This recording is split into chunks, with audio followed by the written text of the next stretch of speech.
Hey, what's happening, guys? Early morning above Santa Cruz. There's a ton of redwoods up here. I've just been walking through them. You can see a couple back there. So nice up here, dude. Northern California.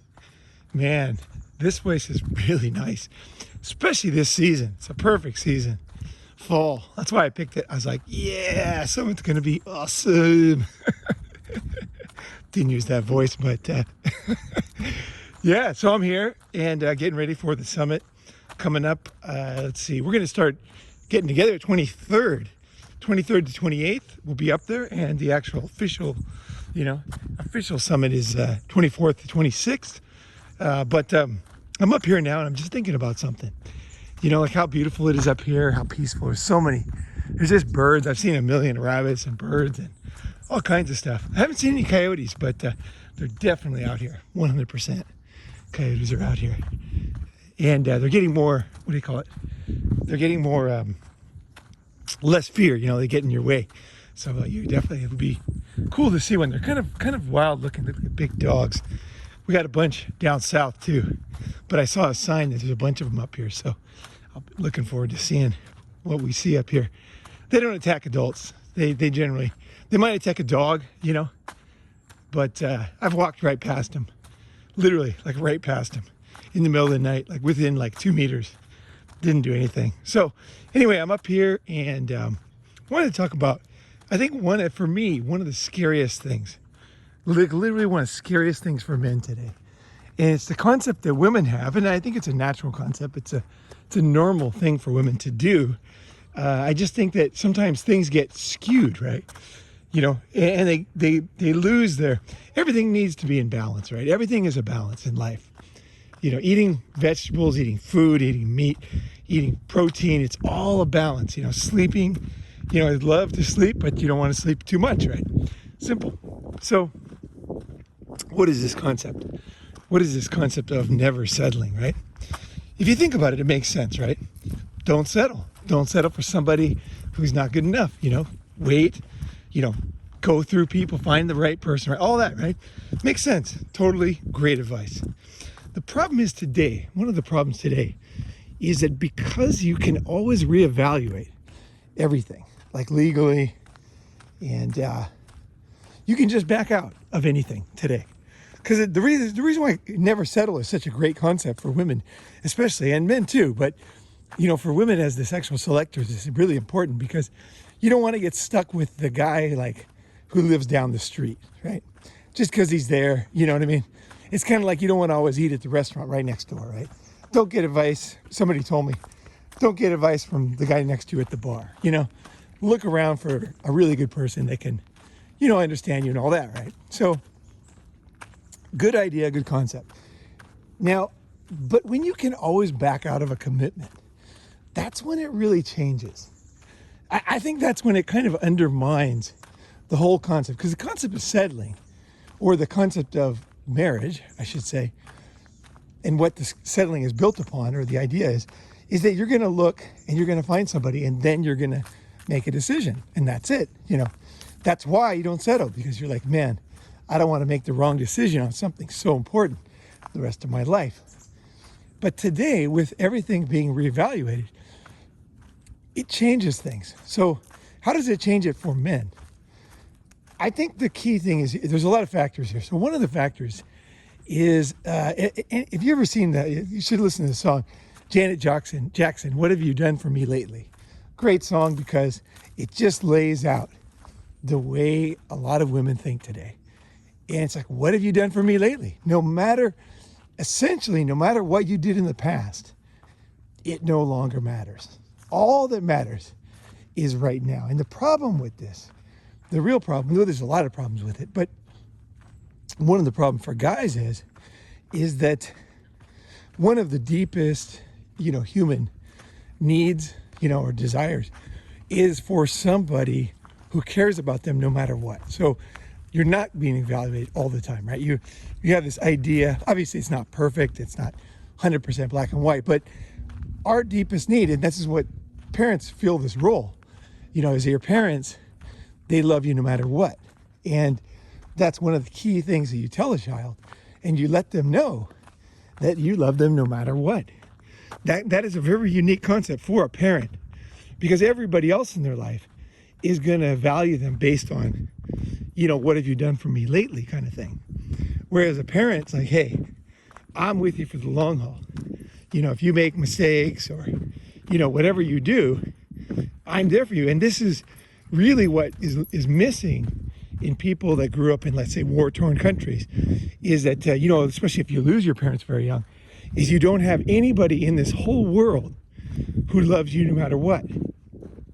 Sounds like anybody who has loving parents, you probably think, oh, yeah, of course, yeah, and that's not that big a deal.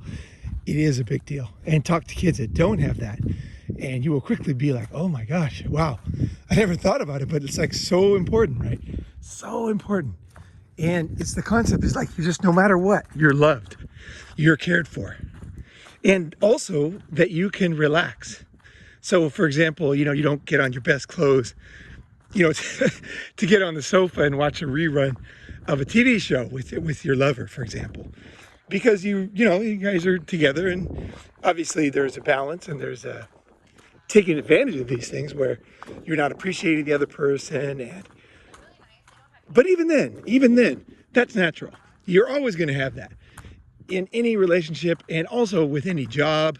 You're going to have those days when you're not really feeling it, and you're feeling like not happy. Then something happens, and you're like, oh yeah, that's why I love this job. That's why I live in this area. That's why I've done this, made these decisions, right? The thing is, from a man's perspective, the combination of the "what have you done for me lately" culture for women, and I would say, I believe this is partly true, is that women have, there was one of the oldest things when I was a kid, and that was a long time ago. They used to always say, I often heard, is a woman's prerogative to change her mind. That was something I always heard, even pre like the feminism of today. I always heard that, like, it's a woman's prerogative to change her mind. And I think, of course, guys can change their mind too in society's eyes, but maybe it goes back to the settling thing for women, is that it's such a big deal for them who they're going to have children with, that it's just kind of accepted, or maybe it's just a fact. It might just be a human, female nature is just the right to reevaluate, right? Think about things. But in today's culture, okay, with divorce so easy, with no fault divorce, there is no security for men, like zero. And I want to go through how bad it is. Because a lot of guys, like, you might think this, that there's a certain guy out there, a very attractive guy or whatever, who he's not bound by these rules, because he's very attractive to a lot of women. And so he doesn't have to worry about this, but you have to worry about this. I'll tell you that's absolutely not true. And the reason is because this applies to all men, because no matter how attractive you are, once she's made that commitment to you, you're now the only one there. So essentially, you're kind of in the same boat as the other guys. And with the "what have you done for me lately?" and let's reevaluate things, no fault, and all that, what you have is you have an insecure environment. So essentially, where there was once a secure, this is what I'm doing, this is what I'm going to do, like for better or for worse, I'm going to do this, I'm going to stick with this thing is real, this is my life. And also along with that is taking responsibility. And I think in the old days, there was an understanding, there was more of an understanding than there is today, that things are not always going to be perfect, that there are going to be those days when it's not good. There's going to be those days when it's outright bad, right? There's going to be days when you regret any decision you made, whether it's buy a car, where to live, who to marry, even have children or whatever. All these things. There's going to be a day we're going to be like, you won't feel it, right? Like I said earlier. But I think there's an understanding too, is that at the end of the day, in the old days, you have to settle on somebody who's imperfect. And a lot of marriage counseling and religious kind of advice and stuff of the day was how to get through those things and how to survive despite the fact that, it's not perfect, right? It's not you're unhappy with something. And I would say even more than it's not perfect. I would say outright some days suck with certain people. It's just the way it is. Everybody's got a different personality. I'm staying with my buddy up here, Santa Cruz, Robert, and we're good friends. We're like really close. But he's not perfect. I mean, some days, and I'm sure he's the same way with me. It's like totally normal, totally normal. But with the encouragement, with the easy access, and I would say even with the cash and prizes mentality of the divorce courts, like, let's face it, it's cash and prizes for women on the way out if the guy has any money.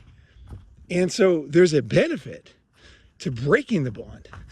There never was a benefit before, because in the old days, if a woman was single, had kids, she was looked down upon, she was ostracized. And I'm not saying those things were good, but I'm saying that those things, that social pressure, caused her in those days to kind of hang in there when those times, because sometimes you need a little bit more than even like, it's like, for example, why do they put penalties if you break your lease early on a car? Well, why would you have a penalty? The reason why is so that you don't do it. So you're like, okay, I'm making a commitment. I'm gonna lease this car, for 36 months or whatever. And I've decided I'm gonna do this.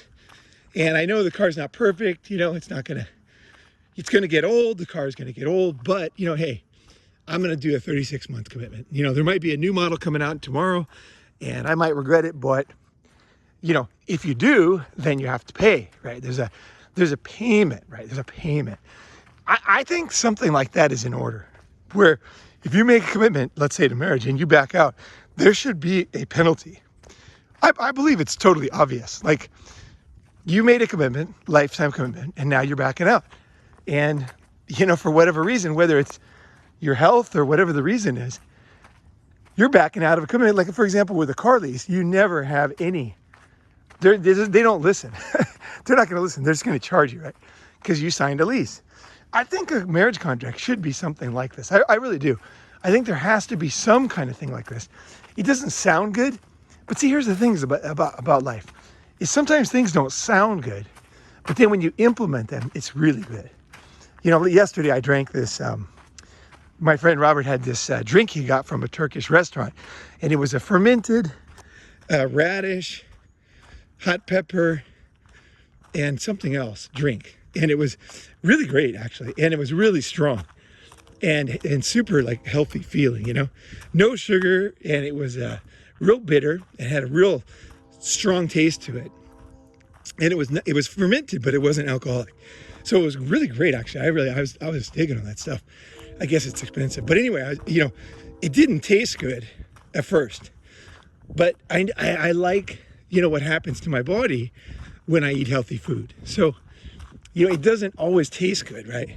But for the long run, for my body, if I just think of the short term, I'll say, well, whatever tastes good today is what I should be eating, right? That's the best thing. But no, what about tomorrow? What about when I get up in the morning? How am I going to feel, right? So I think of the long term, right? How am I going to feel long term? So the penalty for backing out of a lease, the penalty for backing out of a marriage, what it creates is a stable environment. Because if, let's say, cars, for example, I'm not comparing women to cars, I'm comparing the type of commitment. Humans only have so many things we can do. And everything is connected. Like, you buy a house, you buy a car. You know what I mean? It's like these things they're comparable. I think a lot of people, whenever you make any kind of comparison to relationships, they're like, you're comparing this to this.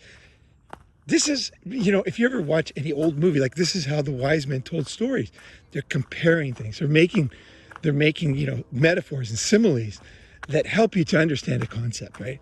It's not saying the things are the same, because sometimes they're very different. Sometimes the best metaphors are things that you would never expect. They're like, whoa, comparing, whatever is ants, tornadoes or something, right? You're like, whoa, that captures your imagination, helps you to understand the concept, right? So over that hump, and I know you guys are not too worried about that, but it's always good. Somebody listening is going to think that. So, okay, so if there is no penalty for breaking a lease, what will happen? Well, it's very convenient because you can always take your car back. Not a problem. Okay, but what happens to the market for cars? what happens? So let's say you sign a lease for $300 a month for a nice car. I would never sign a lease for a car, but let's just say you did, using an example. And now, if the company is forced to accept people breaking leases without penalties, what are they going to do? They're going to raise the price. Okay, so in other words, the people that break the commitment, the people that don't keep their word, okay, the people that don't, keep what they signed, they don't stick to it, they're the ones who end up winning and it creates an incentive for people to not keep their commitment. So in other words, you sign a lease and let's say there's no penalty for breaking that lease. Well, then you're just going to get another car. There's no penalty. You can always have a new car for the same price as a car that ages. Perfect, right? Perfect for them. Not so good for the market, because the market, companies have to respond and they have to raise prices. So leases will suddenly become very expensive. And essentially then what happens is those people that took advantage of the leases won't sign leases because they're trying to take advantage of things and now they're having to pay. So they won't sign them. And then also the people that signed it before won't sign them. So it essentially ruins the market. Now the market's always going to come back in. They're going to change the rules and all that. But that's what happens if you don't penalize. If you don't penalize things, it seems good because that one person, let's say it could be an old lady who really, she's sick, she needs money, and she breaks her lease, and it seems very good. Oh, let's let her break the lease, right? It's great, But then the problem is long term, right? What happens, right? And I think that's what we're looking at with marriage is there's no penalty. There's just no penalty for women. So as a man, you gotta really, it's not so much, here's what a lot of people misunderstand. It's not about women even. It's about you. It's about your life, making the best decisions for your life. And that's why you don't want to get married, because any woman is subject to these rules. Okay, any woman could change her mind. And we allow that, it's fine. But that's fine, right? But not in the scope, just like the car, it's not in the scope of what you're giving, right? So if you're giving nothing, okay, let's say you're not, you're planning, you got tons of girlfriends and this and that, and she's got all the money, then whatever, you're not concerned about it. But most guys, that's not the case. Most guys are giving everything. And this is why you have so many people that are unhappy right now. Why this channel has very loyal listeners, because everybody's like, man, things are tough out there, right? Guys are getting screwed, right? So here's the deal is you basically can't sign a contract right now because there's no safety for you. And like I said, your deepest need, truly your deepest need is for security. If you look at Maslow's hierarchy of needs, there's all kinds of fun stuff on top, but at the very bottom is safety and security, because that is a fundamental. You got to feel safe, and then you can build things. If you don't feel safe, then you can't even make any kind of commitments. You can't, it undermines those other things. It undermines your ability to focus. So how do you study piano or become a virtuoso? How do you do this? How do you save money? You don't, because you're so insecure. You're running around like a rat. You've got no place to stay. You don't have any security. You can't think of the long term because all you got is the short term, right? That's it. So I think men today, look at this. I'm an adult man. I'm walking around. It's Labor Day. Beautiful day. I found this trail this morning. I literally just started hiking up randomly into the hills. And I knew there was a hike up here somewhere. I just had a feeling because I could see the hills. And I found this, and it's great. Life is good for you as a single man. There's nothing, you're not missing anything in this today's world. You got everything you need. If you want to get laid once in a while, you can go to Tinder, whatever. Go to another country, you can get laid like crazy, No problem there. Food, don't need anybody else to cook for you, I don't need anybody to come out here hiking with me. It's fun to go with people sometimes, but truly waiting around for people, it just slows me down. I just go and do stuff. I hike, I travel. Sometimes people join me, and that's awesome. And other times I do it by myself because I learned, if I sit around waiting for people, it's not going to work, right? So being single, being free is a very good life. I think there was probably a day, if you think back, let's say 200 years ago, there was, is that things were tough and you couldn't be single. Like a single man was in a very bad position. Also socially too, is it's okay to be single. It's totally okay. Like I get tons of lookers up here and obviously I'm single, and no problem. You see a lot of couples, tons of looks. Then no one's like, oh, he's single, Nope. So you really don't have any negatives, but you have a situation where you basically can't win when it comes to commitment. Because you got to rest, you got to know 100% is that your woman, if you make a commitment, she's going to reevaluate things. And it doesn't matter who you are, it doesn't matter how much money you have. I mean, I got a friend, and she is very, very wealthy because her husband's rich. And at the same time, funny, it was really interesting for me because she is more interested in money than most people. Like she would never marry another poor guy, no way. Even though she never has to work, never has to worry about money, she would marry a richer guy. That was interesting because money is kind of insatiable. For a lot of people, it's basically they can't get enough. They always want more. And that's the thing too with the commitment that you're making, is that women always want more. So it doesn't matter if you got a 12-inch dick, because it's like, yeah, whatever, There's some other problem with it, Oh, it's too wide, it's too thin. Oh, he wants to have sex too much. Oh, he doesn't want to have sex enough. There's always something, right? There's always something. Ah, he's too tall. Yeah, he's too tall. Ah, he's too short. Ah, like there's another guy who's, he's an artist. He's he's an actor. He's an athlete. He's got family money. He's got this. And then she gets him, and then it's like, oh, there's another guy. He's a self-made entrepreneur. He's not, dependent on his parents and all that, right? His family money. He doesn't have to talk to his dad. He just does his own thing. He's the man, right? So it's kind of the endless quest, essentially the endless quest for some kind of satisfaction. But the thing is, it's at your expense.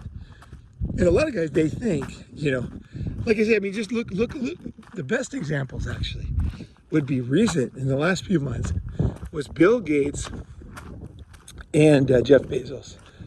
Both divorced. Both of them very average wives.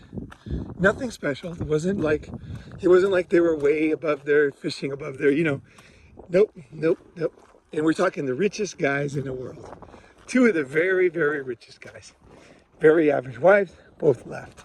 So, I think many men, especially when they're young, you're in the money-making, business-building mode, you're thinking to yourself, hey man, if I get this, one of the motivations for guys is that I'm going to have some advantages now.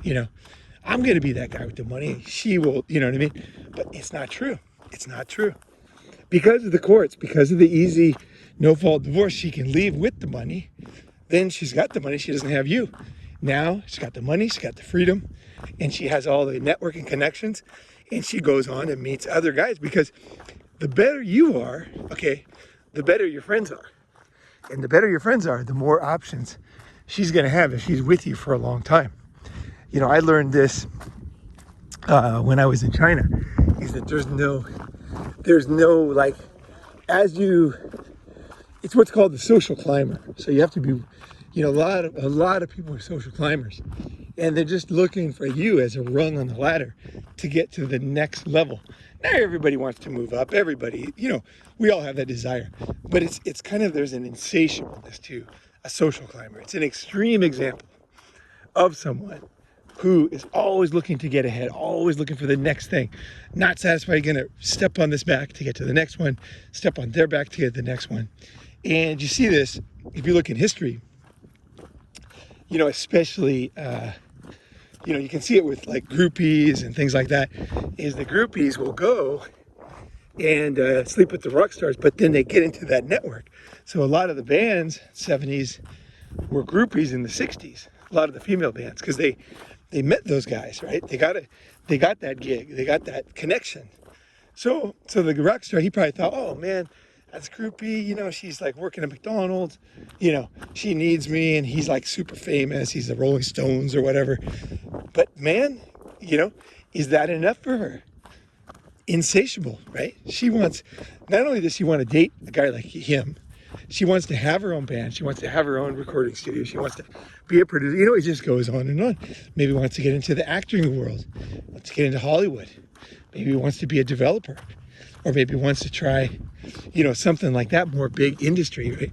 To kind of leverage that girl band to see as many people as possible and to move into something else, right? It's kind of never ending. And I think a lot of guys, when you're young, you can't really understand, you know, especially if you're not a social climber, because you think, well, life is good. I'm happy with where I am, happy with my life, you know, and things are good. You know, what's wrong? You know, everybody would be like this, right? Nope. Life isn't like that for a lot of people. There's always more. They always want more. And you combine that, like I said, with easy cash and prizes divorce. What do you got? No matter what you have, you know, whether it's looks, money, connections, those could always be, I mean, they could always be used to get more, to get whatever it is that they want, whatever it is the person wants. They might want to have creative freedom. You know, they might have like money, but now they want respect, right? A lot of guys with wealthy families, they don't get any respect. You know, they're wealthy and they got tons of money. And when you get near them, you think, oh, wow, that guy's got everything. But then you realize, oh, his dad runs the show, right? There's always a negative. There's always something. Everybody has it, you know? And so, you know, rich guys know it the most. But a lot of guys, you know, if you're not rich, if you're not super wealthy, you're not super famous, you probably think that this ends somewhere. You know, you might think, well, I had a girlfriend and she, you know, she hypergamy on me, went and did this. And you think, well, but if I was that guy, I'd be fine. Or if I was that guy over there, if I was that guy, if I owned that hill there, you know, if I owned that business down there, you know, if I owned all that land, if I had this company, if I was super good looking, well, you're going to get old. What happens if she chooses you for looks and then you get in a car accident? Done. What happens if she picks you for fame and then your next album flops? Done. What happens if there's a war and money, like everybody that has money, kind of loses money, loses their land? What happens then? It's over. It's the end. And you got to see the long ball here on this one. This is a very, very powerful reason to never get married today. Because if you're smart, you're going to know that no matter who you have, no matter who you pick, and here's the thing, I'll just end on this. Regardless of whether she executes that option, the insecurity is there. That in itself is not one reason to never make that commitment. Never make that commitment with a woman. Because even if she never takes it, right, and she always stays with you, you're going to be insecure because you know she could leave. See, in the old days, you knew. You had this sense of security because you knew that, sure, you're not perfect. Things are not going to be good some days. But in the end of the day, it's better for both of you to keep working on what you're working on. But that ain't the truth today, guys. And this has nothing to do with women. This has to do with the legal system today. Is that you are never secure. You could literally have a wife for 40, 50 years, and then you get sick. You save money. And just when you need help, you could help her on everything in her life. Get her a PhD. You could do everything you want. And just when you get sick, just when you really need the help, just when it really matters, right? Finally, time to give back. Gone. And that kind of insecurity, especially when you're weak, right? That's when you don't want to have insecurity, right? Whereas if you're single and you save money and you work hard, you got a good life. There's no problems, really, there's no problems. And, as a guy who supports other people, like most men, you might even have, I know guys, there are literally guys who gave a kidney to their wife to save her life. And they were there for her for that traffic accident. And then when he needed something, she like divorce cash and prizes. I have literally seen this. And I'm just like, what? And the thing is, you don't hear much about this because it like literally destroys a guy. Like basically guys can't even talk about it. Because if they do, they might have a stroke or heart attack because the pain is so great. It's just so great because the betrayal is so complete, right? You know, no matter what you gave and what you gave when you were healthy and she was not healthy, she just cashes out. And if you don't think this is realistic, I tell you got another thing coming, man. It can end on any day. If you are married, I highly recommend listen to this a couple times, and you got to know that this is the reality. You got to be, you know, I used to say you got to have your business on wheels, right? Where, you know, you're not kind of confined to local restrictions on business. You got to be able to say, okay, you guys are going to raise the price. All right, I'm going to move. I'm taking my business over there. I'm going to move to that other city. I'm going to move to that better tax location, right? And you got that freedom because you're ready to move. You've thought about it in advance. You planned it. You're not planning for failure. Here's the thing. By being able to move, what you're doing is you're opening yourself options, and you're creating somewhat the same purpose as a insurance company. If anything goes wrong, you're going to be okay, right? Same reason you might have some cans of beans in the garage, just in case there's some kind of problem with food, you know, you can eat, right? You know, simple, right? Why do you bring water? You know, you carry around water and you're like, you know, might need it, right? Just in case, right? Just in case. Why do you got a spare tire? So a spare tire is not planning for failure. You're not like, oh man, no matter what, you know, I'm insecure, you know, I got the bad tire. No, it's just something you put in there, right? So if you're married or whatever, and you're in a situation now, it's, you know, you've already made the commitment, just start to plan for when or if everything fails. Start to, you know, definitely, I would highly recommend having a very, very set plan. I know in Japan it's called pin money. And it's for women, what they do is they save, every time he gives her like 20 bucks to do something, right? 30 bucks. She saves a little bit of it. So she might save like $2, $3 every time he gives her 20 bucks. And then she saves it. It's called pin money. And then when, you know, if things ever go wrong, oh, cow there, you know, she has some money saved up and she has some options, right? So I recommend the same for you, is save that pin money.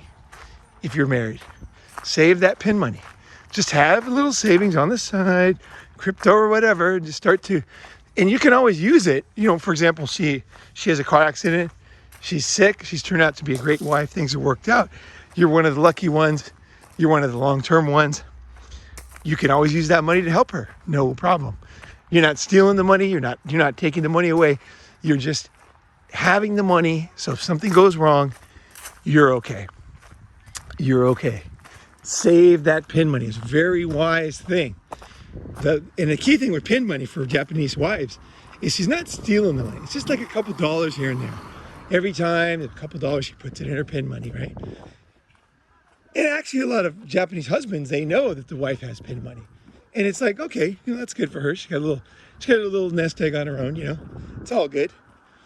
And in Japan, you don't get cash and prizes for divorce. So divorce is not as big because there's no payment. There's no payoff. Like child support is basically 10 bucks a month in Japan. It's almost nothing, 1,000 yen. So you don't have that kind of same reward for breaking that lease, breaking that contract. There's no reward in Japan. The reward in Japan is for staying the course. And, you know, I think that is a good thing. I think that is a good thing. That is the motivation that we need. But it's not going to happen in your lifetime. It just doesn't exist anymore. So don't sit around thinking about it. Just realize that it's not going to happen and make other plans. That's all. You know, make other plans for your life. You're never going to be secure in a relationship. It's not going to happen. Don't make it. Just don't do it. You know, and you in the long run, you're going to be way, way happier. You know, I tell you, part of the way I stay happy is by making smart decisions. You know, I've always been single, and I'm very, very grateful about that, because you can't imagine how many friends I've seen suicidal and just in terrible position because of relationships. Whereas my life has been good. If I want to eat, expensive food, I can save money and I can go do that. If I want to save money and be cheap, I can do that. It's my life. It's my food. It's my money, right? So I guess one thing though people will say is, grow up when you get older, right? Gotta grow up. I don't know about that, but society's ideas of growing up, you gotta sign a bad deal because you're growing up. No. What do you do when you grow up? What is that? You make better decisions because you have wisdom, you have experience. So I would say grow up and accept the truth about life. The truth about the world today and the way it is for guys. Just accept that and move on. No big deal. Don't blame people. Don't waste a lot of time thinking about it. Just say, hey, Ronin Man serious? I'm serious. Not going to do that. He's right. I'll do everything else, but I won't do that. I won't make that mistake.